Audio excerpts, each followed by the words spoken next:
after her starting signal.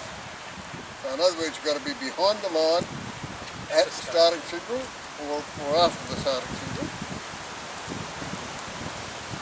Having complied with rule 31, 2, 3, 4, which is, you know, the round the ends rule and the zigzag rule and all that sort of thing. When any part of our hull crosses the starting line from the pre-start side to the course side. So all those boats that start early simply haven't started according to the definition. So they can be, you know, they don't need to be disqualified because they actually haven't started the race. So it's really quite very simple. They can obliterate that by going around and starting again, can't they? Yes. Yes, so that's now, if they go around and start again, yes. they've gone from behind the start line across it, which is fine. You can't, you know, if you start early, you simply don't start. So if you start early and continue on sailing. DNS. DNS. No, OCS. There are some circumstances of a particular flag flying where once you're over, and that's it. Black flag. Black flag, yeah. That's when you can't. That's when if you're over, you have to go home. That must be a special. Is that a special? What's That's that? after the 3 general recall. Okay. Black flag rule. And it can also mean go home for the day. If there's That's what I just said, yeah. Multiple races in the day. Oh, really? Oh yes, really. Everyone behaves themselves very, very carefully when the black flag comes out. I thought the comment was made on the Worlds that just finished. That there was on the start line. It was almost perfect every race. It was, yeah. Well, You good. know, they were exceptionally good.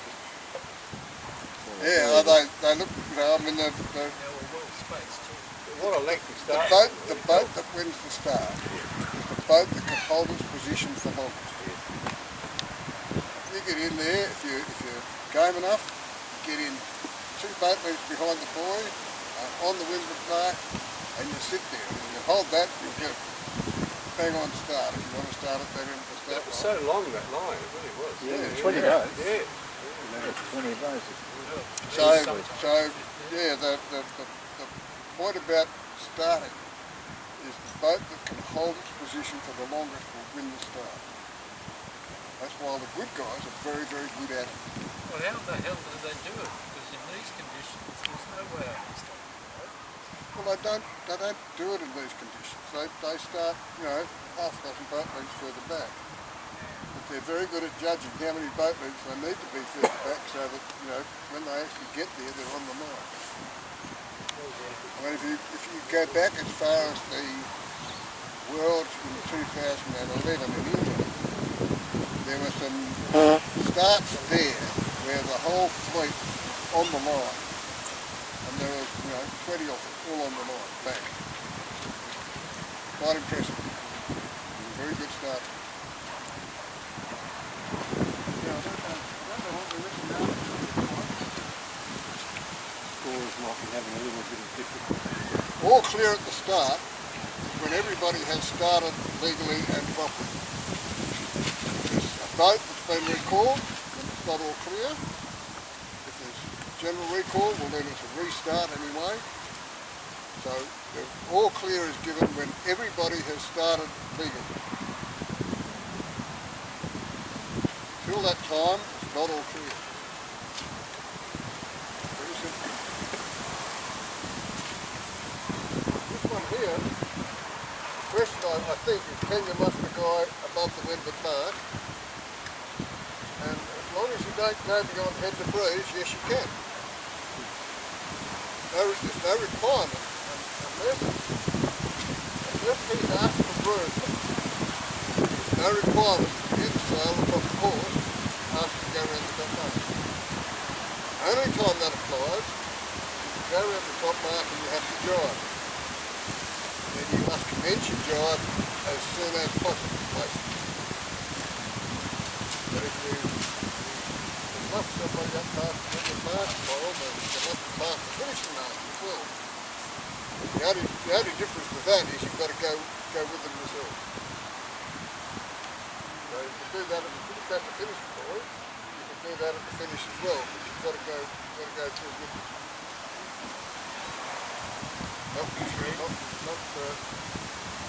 Not generally recommended.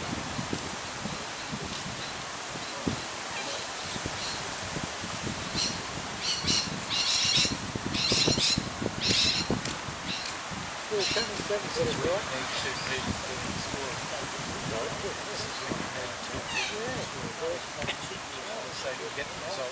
Okay, question. A couple of questions. How many mark roundings do you do in a day? 24.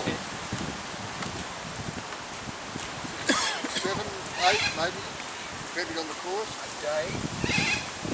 Race. How easy is it to lose 1 or 2 boat legs in a mark round? 10.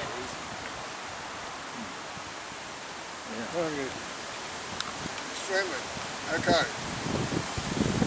So if we're doing 8 mark roundings, then you're looking at 16 boat legs, which is enough between the leeward mark and the finish for the 95s today, virtually. So how many races did you lose today by that margin? You shouldn't have, because you did sloppy mark roundings. Very important mark roundings.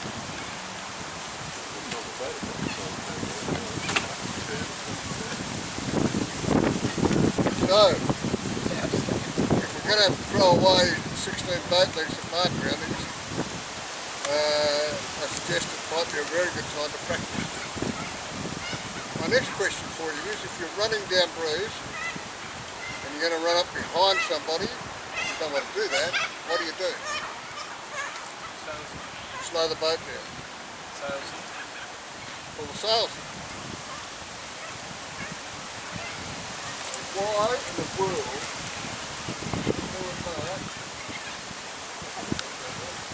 we're going to get to about here and pull their sails in? Happens again and again and again.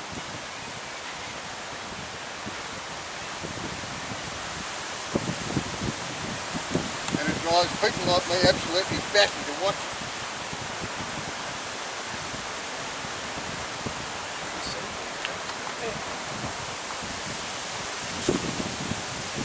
Conducted some experiments, I think in the 420s, some years back, and we plotted the fleet out into those that would and those that wouldn't. We had half the fleet sheeting in quickly, we had half the fleet not doing that, and inevitably the ones that didn't do that came out front. Let's look at what happens if you go around the third boat.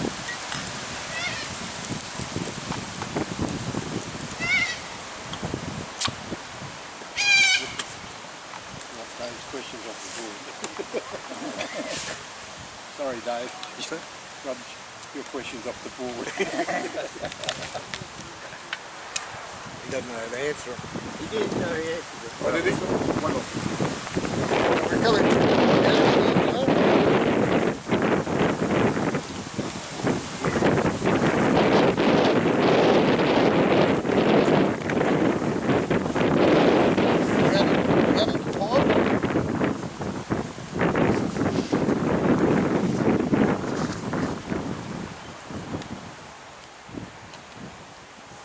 Everyone gets about a boat length and a half away and starts pulling their sails in.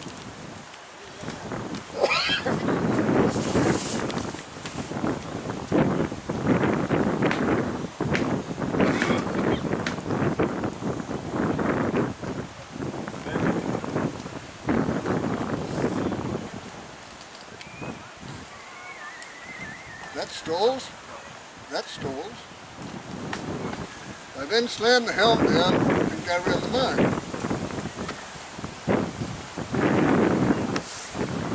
Right at this particular moment, because the boat is not travelling very quickly, there's a storm further back.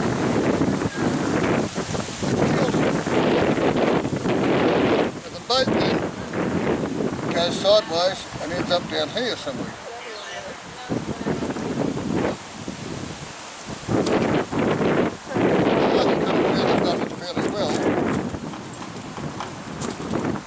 comes down here with pace. Comes out fairly wide, goes up in the mark. Here. Okay. Out. There's the two boat legs.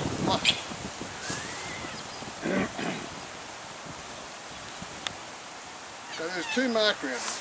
There's the tactical mark rounding, out wide and in hard, and then there's a seaman-like mark rounding. There's a difference. Seaman-like mark rounding means you get to the mark and you go around it. No allowance for extra room or anything like that. You just go to the mark and you go around it. The reason for that is around the mark, four boat legs circle around the mark.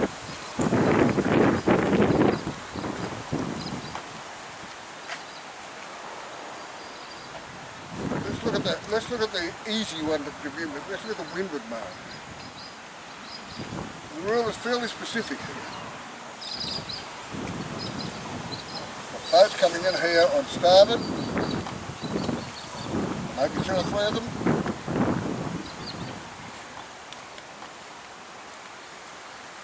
You come across here on port,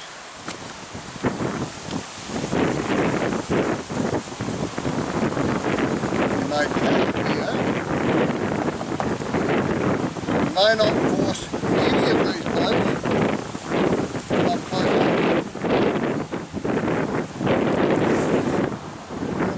One of these boats and you annoyed me badly, it would be a very, very good time to raise the jib sheet out just a smidgen and let the jib luff. Start yelling. This guy wouldn't have a leg to stand on.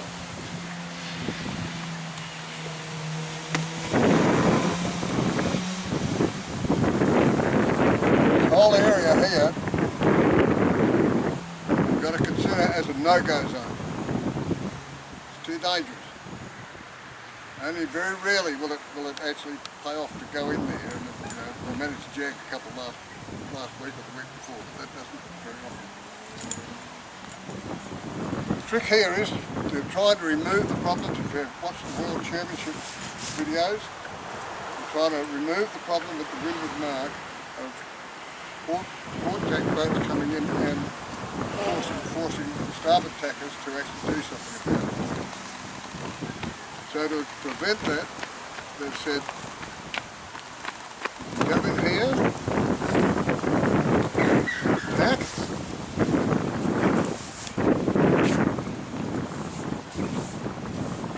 perfectly okay, you force one of these boats above close hauls and get it to foul. So what they're really saying is, starboard tack boats have absolutely everything going for them. If you want to risk your life in there, then please be my guest. But the bigger the competition, the harder the competition, you know, that's a very, very dangerous area to be in. So, what do you think, this is an example of what that port tacker can do to get out of that situation? There's 2 things that he can do, isn't there? He's tacked. What can he do? He can tack back up here somewhere. Well, no, in the position that you've got him now, there's 2 things he can do. Well, the only resolution he's got, a couple of resolutions. If he goes in here and he forces these boats to do anything, then he's committed a foul. So he's really gunning on the fact that this guy, who's now probably eased down a little bit because he's the leeward of the 3 and he's going to go for it.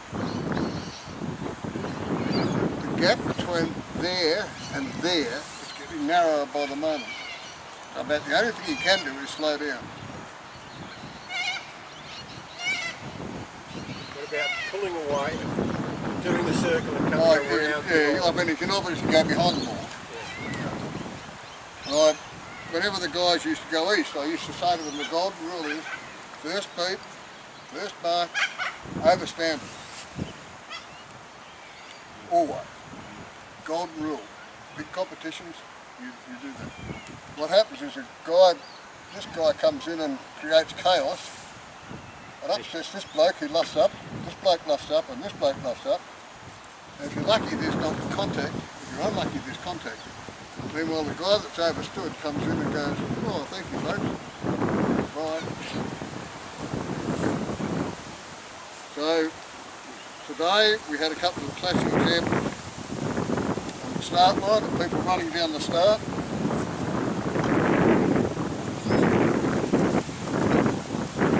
Just on that one, before you finish off on it, the boat that's overstood the mark, Sorry? the boat that has overstood the mark, when they're coming into it and they see a full tackle come, there's no reason why they shouldn't go straight for the mark and cut the full tackle off. That's right, there's no reason to stop them doing that. Correct.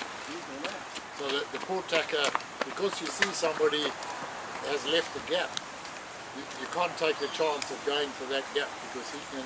The chance of that gap remaining, the closer you get to the mark, is less and less. That's right. You know, I mean, technically and theoretically, the starboard tacker that's overstood the mark is not allowed to alter course to you know, come down on the enclosed gap. But practically, how are you going to prove that in the court of, in the protest? You know, technically it's correct. I mean, there's one of the appeal books shows, I think there's 5 or 6 starboard tackers coming in like so.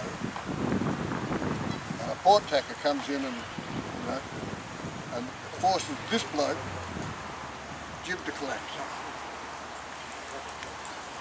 It's all, that's all very nice in theory, but in practical terms, it's going to be very, very difficult to prove that he left enough room for all these boats, so this guy did not have to go above close haul. So, he'll get nailed for that.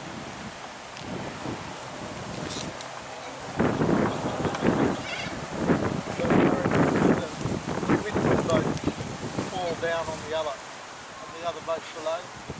Proper course. He then becomes windward boat, so he's got to stay up off the Got to give them room. He's windward boat.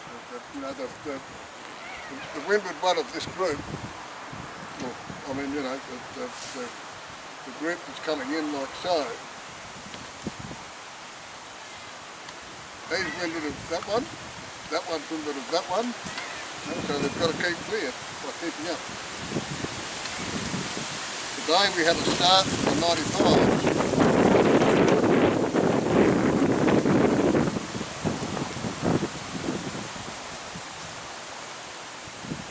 Well, I started about here, due to the fact that all the windward boats kept coming. I ended up starting about here somewhere. It wasn't what I wanted to do, but unfortunately, these guys reached down the line, were breaking the rule, annoying the good starters who were doing the right thing, and it's just not on. That's running down the line. It's an absolute no. Get yourself in that position, go through, come round, and do it all again. Don't force the rest of the fleet to sail badly because you have.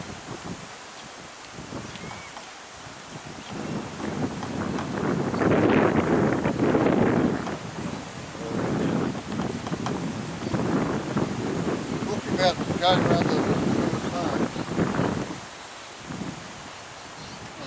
I the other day, and as you go around the leeward mark and the boat goes around the leeward mark, you need to be able to crank in, 80% or 90% of the sail fairly quickly. As the boat changes course, the sail is going to come in. Don't do what a lot of people do. They go around the mark and go whang. Then we end up with the sails stalling and the boat goes sideways. David, I think I did it to you one day out here, right back, came around the mark and hauled everything on hard. I just came around the side, I ended up inside you, because you just go sideways. Yep, working. So, 80% of the sails on it, as the boat accelerates, then you can just, bring the last 2 or 3 knots up. When we're sailing tornadoes, probably 100, maybe further from the leeward mark, you would eventually throttle over. Eventually the power breeze comes around, everything comes around, and you slowly crank it up. Don't crank everything on very quickly. Slow. Feels good, but it's slow. Fluid boat. Oh. I'm not going to bother with gates at this stage.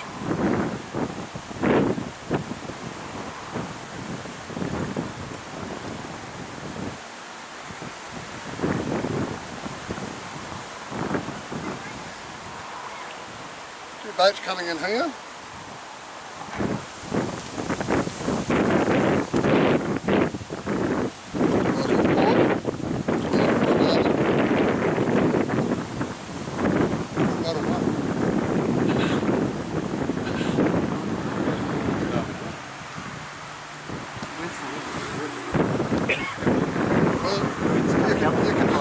Sorry? The wind coming up from the bottom? The wind's coming down here. Well, he's on board. Full boat rip.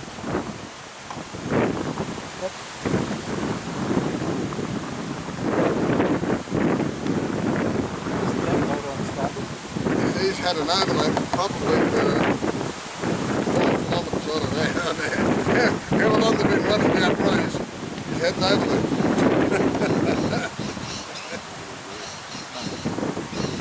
If you run a line across his transom, this guy's been in front of it forever. Inside boat, on the overlap. All the sails on this boat. Oh, sorry. I reckon this is a boat here. The sails there. He's on start. Well, it doesn't really matter on whether you're on port or starboard. Absolutely does. No, it doesn't. No, it does if there's no mark. But if once you're within the 4 boat lengths of that mark, it absolutely doesn't matter. So if he's on starboard and he's on port, that whoever is in front of the other boat has right to get rid of it. So once you're inside the 4 boat length circle, port and starboard disappears. And the same with the wind. Inside out. No, it doesn't. I don't think it does anyway. Sorry, you would mark, take the mark away and throw it away. No, the rule the rule says you have to be more than 90 degrees off the breeze for this rule to apply. So it only applies at the leeward mark, not the windward mark. Well, on top of that, port and starboard is a fundamental rule. It comes first in the rule book before buoy rounding or anything else. That absolutely counts. It's certainly going to win, but down here when you've got a 4 boat circle is a different thing. Absolutely different. What I'm pointing out is once you get in that 4 boat length circle, it's changed completely. Yeah. In the boat with the inside overlap has a lot of wire. Yes, I accept that. So as long as they've been overlapped, as long as they were overlapped when one of them broke the 4 boat length circle, boat with the inside overlap has a lot of weight. You've got to give him room. It's simple as that, but something that people don't understand a lot of. We had a run in with a series of Sharpies down the bottom mark down at Como Buoy many years ago, and a well-known Sharpie skipper said, I'm not going to give you room, and I said, it's like this, that's a Sharpie or what? Got our room.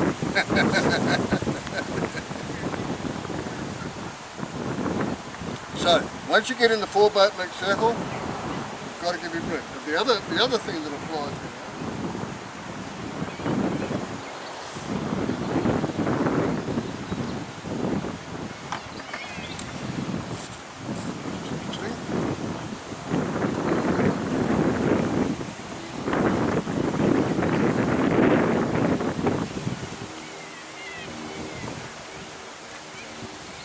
windward boat's running down on let's just say port.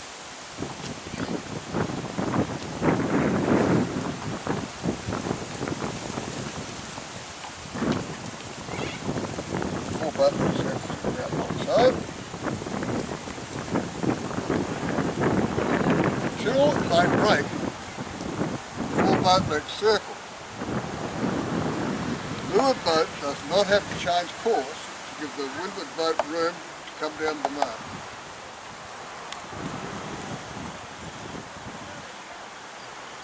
Once one of them breaks a 4 boat leg circle, then he does have to pull away and give the windward boat room to come down and do a normal run. We talk about seaman-like and tactical roundings. Mark room at a leeward mark only allows you enough room for a seaman-like rounding. You cannot, come out wide. In this particular case, come out wide here.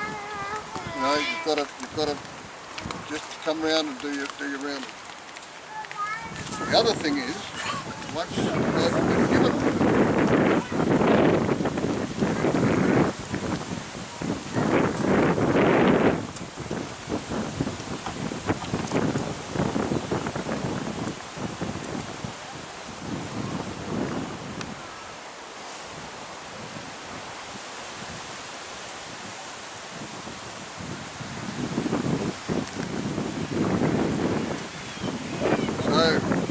boat's got the right ways, inside overlap, he's got everything going for him. Goes round the mark, does a sloppy-ish rounding and ends up here. This boat comes round and does a much better rounding and ends up underneath here. He's got right away here.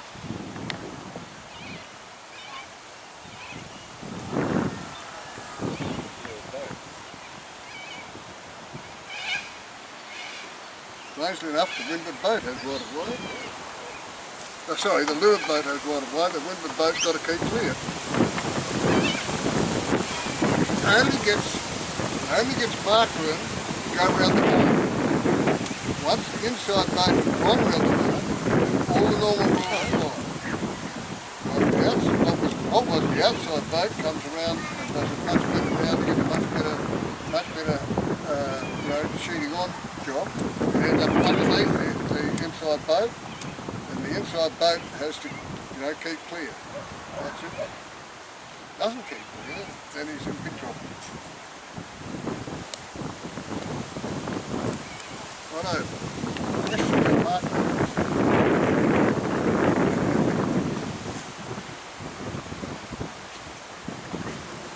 We have a couple of problems with things to radio sailing and mark roundings, and the fact that because we're not on the boat, you have to guess somewhat whether we're there or not. People who have better depth perception than others, they're better at it. I think in a protest room, probably you would get some leniency on mark roundings. But it doesn't mean to say you would. So, if you don't give him enough room at the mark rounding and there's a collision, I would suspect that the outside boat probably is going to get nailed. So, if you have to err on the side of giving him a bit more room, then, do so. It's probably safer in the long run. It's all very well to stick up for your rights when you're out sailing, and it's great tactically and that sort of thing, but you are reliant upon the other sailor being just as switched on with the rules as you are. They're not, not a very happy ending for either. Alright, so mark roundings, go out wide, come up on the mark, shoot on about 80%, and as you come round, you shoot on the last little bit. Do not shoot on until you actually get to the mark. Do not shoot on until you actually start turning.